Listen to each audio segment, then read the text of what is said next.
Hari ini kami akan membahas salah satu peristiwa yang penting dalam sejarah kemerdekaan Indonesia, yaitu peristiwa Rengas Dengklok yang berhubungan dengan proklamasi kemerdekaan Indonesia. Saya Beatrice Olivia bersama dua narasumber kami, yaitu Joy dan Aura. Sebelum memulai, mari kita menggali lebih dalam peristiwa ini. Baik, bagaimana sebenarnya terjadi di Rengas Dengklok dan apa yang membuat para pemuda mendesak Soekarno dan Hatta segera memproklamasikan kemerdekaan Indonesia. Peristiwa ini terjadi pada 16 Agustus 1945, tepat sebelum sehari kemerdekaan Indonesia. Nah, di peristiwa ini golongan muda menculik Soekarno dan Hatta untuk dibawa ke Rengas Dengklok dengan tujuan untuk mendesak mereka supaya segera memproklamasikan kemerdekaan Indonesia. Nah betul yang dikata Aurel, karena pada saat itu ternyata kondisi Jepang itu lagi sedang dalam masa penurunannya. Lalu pemuda Indonesia tidak ingin kehilangan kesempatan. Mereka ingin menculik Soekarno dan Hatta walaupun mereka masih dalam kondisi naungan Jepang ya. Walaupun pada saat itu Jepang masih dalam kondisi lemah, mereka tidak ingin kehilangan kesempatan. Jadi mereka menculik Soekarno dan Muhammad Hatta untuk pergi ke Rengas Dengklok, seperti itu.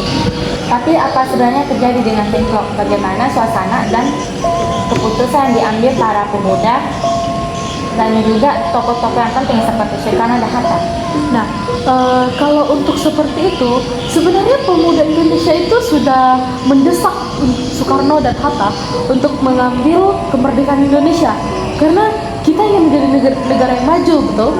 Tapi Soekarno lebih memilih untuk menunggu Jepang, berunding dengan Jepang untuk mendapatkan diplomatis. Dan juga Soekarno dan Hatta itu memerlukan kepercayaan masyarakat dalam untuk dalam untuk pemerintahan seperti itu. Nah, sehingga pada titik ini tuh muncul pertanyaan besar, apakah hal ini merupakan sebuah pemaksaan atau diplomasi?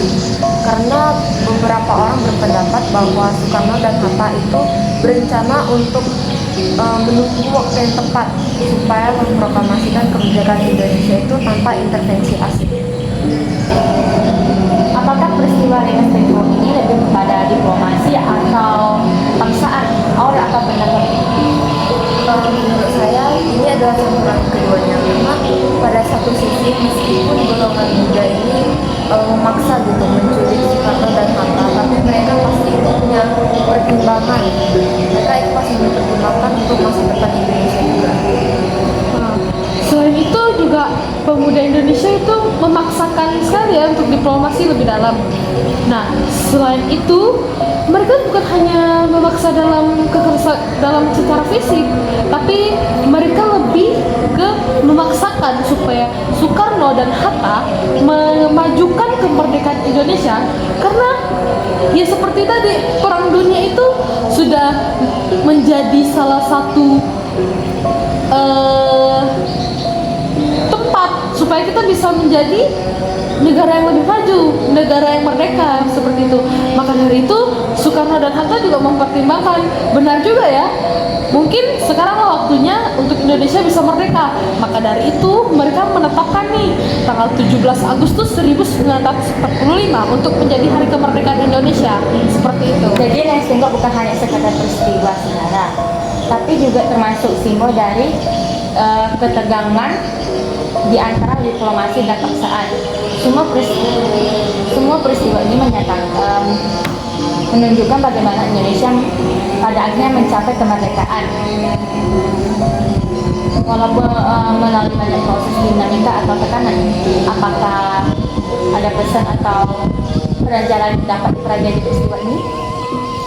Peristiwa ini mengajarkan kita tentang mengambil keputusan yang genting di saat-saat yang genting juga.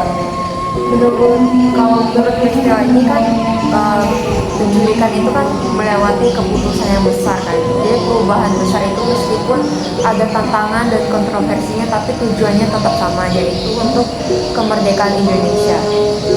Selain itu juga pasti terdapat banyaknya perbedaan pendapat kan, seperti dari pemuda-pemudi yang Indonesia untuk menculik Soekarno kan. Kemudian juga Soekarno dan Hatta juga pasti berbeda pendapat nih dengan mereka. Nah, maka dari itu walaupun banyaknya perbedaan pendapat dalam suatu kejadian, perbedaan pendapat itu bisa menjadi kekuatan untuk kita dalam perjuangan untuk mencapai satu tujuan yang sama. Nah, pada kejadian seperti kejadian di Rengas Dengklok inilah, walaupun mereka banyak perbedaan pendapat, mereka akhirnya mendapatkan nih keinginan mereka untuk menjadi Indonesia yang merdeka seperti sekarang nih. Begitu. Terima kasih Aurel dan Joe atas perbincangan hari ini yang sangat menarik dan bermanfaat. Semoga perbincangan ini bisa mendapat leluasan yang baik untuk kami.